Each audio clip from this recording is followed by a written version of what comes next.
ഇത് കാണുമ്പോൾ നിങ്ങൾ വിചാരിക്കുന്നുണ്ടായിരിക്കും ഞാൻ ഏതോ സ്റ്റിച്ചിങ് വീഡിയോയുടെ ട്യൂട്ടോറിയൽ ഇടുകയാണെന്ന്. ഒരിക്കലും അല്ല കേട്ടോ. ഞാനങ്ങനെ ട്യൂട്ടോറിയൽ ഇടാൻ വേണ്ടിയിട്ട് മാത്രം പെർഫെക്റ്റ് ഒന്നുമല്ല.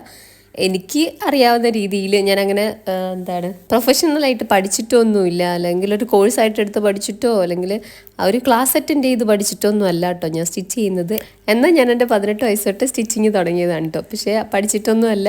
പിന്നെ എൻ്റെ അളവിന് ഞാനിങ്ങനെ എടുത്തിട്ട് പേപ്പറൊക്കെ വെച്ച് കട്ട് ചെയ്തിട്ടൊക്കെയാണ് കേട്ടോ സ്റ്റിച്ച് ചെയ്യുന്നത്. എല്ലാവരും എങ്ങനെയാണെന്നൊന്നും എനിക്ക് അറിയത്തുമില്ല. ഞാൻ എൻ്റെ അളവിന് ശരിക്കും എനിക്ക് മാത്രമായിട്ടായിരുന്നു ഡ്രസ്സുകൾ സ്റ്റിച്ച് ചെയ്തുകൊണ്ടിരുന്നത്. പിന്നെ കല്യാണത്തിന് മുന്നേക്കെ എൻ്റെ അനിയത്തിക്കൊക്കെ വേണ്ടിയിട്ട് ചെയ്തിട്ടുണ്ട് എന്നുള്ളതല്ലാതെ വേറെ ആർക്കും വേണ്ടി ചെയ്തിട്ടില്ല. പിന്നെ ഇപ്പം കല്യാണമൊക്കെ കഴിഞ്ഞ് മക്കളൊക്കെ ആയി കഴിഞ്ഞപ്പോഴത്തേക്ക് മോൾക്കൊക്കെ കുഞ്ഞിലേ ഒന്നും എനിക്കൊന്ന് സ്റ്റിച്ച് ചെയ്ത് കൊടുക്കാൻ വേണ്ടി പറ്റിയിട്ടില്ല. ഇപ്പം മെഷീനൊക്കെ വാങ്ങിച്ച് സെറ്റ് ആയതിന് ശേഷം മോൾക്ക് അത്യാവശ്യം അവളുടെ ഇഷ്ടത്തിനുള്ള ഡ്രസ്സസൊക്കെ സ്റ്റിച്ച് ചെയ്യുന്നുണ്ട് കേട്ടോ.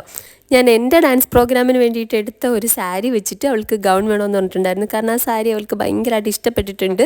അത് വെച്ചിട്ട് നമ്മളൊരു സിമ്പിൾ ഗൗൺ ഡിസൈൻ ചെയ്ത് കൊടുക്കാൻ പറഞ്ഞിട്ടുണ്ടായിരുന്നു. അങ്ങനെ ഞാൻ അതിന് വേണ്ടിയിട്ടുള്ള പുറപ്പാടിലായിരുന്നു കേട്ടോ. സ്റ്റിച്ചിങ് ഒക്കെ ചെയ്ത് ഒരു ക്രിയേറ്റീവായിട്ടൊരു വീഡിയോ ഇടണമെന്നൊക്കെ എനിക്ക് ആഗ്രഹമുണ്ടെങ്കിലും എനിക്ക് അങ്ങനെയൊന്നും പരിപാടിയൊന്നും അറിയത്തില്ലാത്തത് കൊണ്ട് അതൊക്കെ വേണ്ടാന്ന് വെച്ചു. അപ്പം എനിക്കിങ്ങനെ പ്ലെയിൻ ആയിട്ട് ഫ്രണ്ട് പോർഷൻ വരുന്നതിനോട് തീരെ താല്പര്യമില്ലാത്തത് കൊണ്ട് തന്നെ ഞാൻ ഇതുപോലെ ഒരു ഞൊറിവ് ചെയ്തിട്ട് നോക്കി കേട്ടോ. അപ്പം നമുക്ക് ഡമ്മിയും അങ്ങനത്തെ സംഭവങ്ങളൊന്നും ഇല്ലല്ലോ, നമ്മൾ പ്രൊഫഷണൽസ് അല്ലാത്തത് കൊണ്ട് തന്നെ അങ്ങനത്തെ സംഭവങ്ങളൊന്നും ഇല്ലാത്തതുകൊണ്ട് ഞാൻ നമ്മുടെ ബെഡിൽ തന്നെ വെച്ചിട്ട് മുട്ടുപിന്ന് വെച്ചിട്ട് കുത്തിയൊക്കെ വെച്ചിട്ടാണ് കേട്ടോ ഞൊറിവൊക്കെ സെറ്റ് ചെയ്തത്.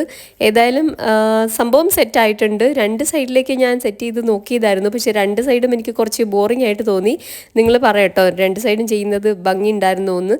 ഞാൻ ഏതായാലും ഒരു സൈഡ് മാത്രമേ ചെയ്തിട്ടുള്ളൂ. പിന്നെ അതങ്ങനെ ചെയ്ത് വന്നപ്പോഴത്തേക്ക് സംഭവം എനിക്ക് ഇഷ്ടപ്പെട്ടു. നന്നായിട്ട് അൽഹംദുലില്ലാ നന്നായിട്ട് എനിക്ക് സ്റ്റിച്ച് ചെയ്ത് എടുക്കാൻ പറ്റി. അപ്പോൾ മോൾക്ക് ഗൗൺ എന്ന് പറഞ്ഞാൽ അവൾക്ക് ഏറ്റവും ആവശ്യം എന്നുള്ളത് ഈ ഒരു സ്ലീവ്സ് ആയിരുന്നു കേട്ടോ. നല്ല ലെങ്തി ആയിട്ട് കിടക്കുന്ന സ്ലീവ്സ് ആയിരുന്നു അവളുടെ ഒരു ഡിമാൻഡ്. ബാക്കിയെല്ലാം അമ്മയുടെ ഇഷ്ടത്തിന് എന്താ വെച്ചാൽ ആയിക്കോ എന്ന് പറഞ്ഞു. അങ്ങനെ നമ്മൾ ഈ ഒരു ഞൊറിവ് സെറ്റ് ചെയ്ത് വന്നപ്പോഴത്തേക്ക് ഇങ്ങനെ മുകളിൽ എന്തോ ഒരു ശൂന്യത പോലെ എനിക്ക് തോന്നിയത് കൊണ്ട് മാത്രം ഞാൻ ഈ ഒരു ബോ സെറ്റ് ചെയ്തു. ഈ ബോയുടെ സെൻറ്ററിൽ ഇരിക്കുന്നത് റിംഗ് ആണ്. റിംഗ് ഇവിടെ വെറുതെ ഇരിക്കുകയാണ്, അപ്പം നമ്മൾ യൂസ് ആക്കുന്നില്ലല്ലോ, അപ്പോൾ ഇതിൻ്റെ അകത്തെങ്കിലും ഇരിക്കട്ടെ എന്ന് വെച്ചിട്ട് ബാക്കി വന്ന ഒരു പീസ് എടുത്തിട്ട് ഫോൾഡ് ചെയ്ത് ബോ സെറ്റ് ചെയ്തിട്ട് അതിൻ്റെ സെൻറ്ററിൽ വെച്ചു. അപ്പോൾ ഒരിക്കലും ആ ബോ അഴിഞ്ഞു പോകത്തില്ലാത്ത രീതിയിൽ റിങ് വെച്ചിട്ട് സെറ്റ് ചെയ്ത് എന്നിട്ട് കൈത്തൈൽ വെച്ചിട്ടാണ് കേട്ടോ ഇത് ഡ്രസ്സിലേക്ക് ഫിക്സ് ചെയ്ത് വെച്ചിട്ടുള്ളത്. സ്റ്റിച്ചിങ് പഠിച്ചിട്ടില്ലാത്ത എനിക്ക് ചെയ്യാൻ പറ്റുമെന്നുണ്ടെങ്കിൽ സ്റ്റിച്ചിങ് കുറച്ചൊക്കെ അറിയാവുന്നവർക്ക് എന്തൊക്കെ ചെയ്യാൻ പറ്റൂലേ. എനിക്ക് സത്യം പറഞ്ഞാൽ ഭയങ്കര ഇഷ്ടമാണ് കേട്ടോ ഇങ്ങനെയൊക്കെ ചെയ്യുന്നത്. പക്ഷേ ടൈം ഒരു പ്രോബ്ലം ആണ്. ആ ഒരു സമയത്ത് സാധനങ്ങൾ കിട്ടിയാലല്ലേ നമുക്കതൊക്കെ ചെയ്യാൻ പറ്റൂ. ചെയ്യാനൊരു മൂടുള്ളപ്പം സാധനങ്ങളൊക്കെ കിട്ടുകയാണെന്നുണ്ടെങ്കിൽ നമ്മളതെല്ലാം ചെയ്ത് ഫിനിഷാക്കും. അല്ലാന്നുണ്ടെങ്കിൽ എല്ലാം ഭയങ്കര മടിയാണ് ഗൈസ്, എന്ത് ചെയ്യാനാ. ഏതായാലും കുറച്ച് സമയം കൊണ്ട് തന്നെ ഇതെനിക്ക് സ്റ്റിച്ച് ചെയ്ത് എടുക്കാൻ പറ്റി. അപ്പം ഏതായാലും മോൾക്കും എനിക്കിത് നന്നായിട്ട് ഇഷ്ടപ്പെട്ടു, നല്ല രസമുണ്ടായിരുന്നു. എന്നെക്കുറിച്ച് എനിക്ക് തന്നെ കുറച്ച് അഭിമാനമൊക്കെ തോന്നിയൊരു നിമിഷമാണ് കേട്ടോ. അപ്പോൾ നിങ്ങൾക്ക് ഇഷ്ടമായെന്ന് നിങ്ങൾ കമൻറ്റ് ചെയ്യുക.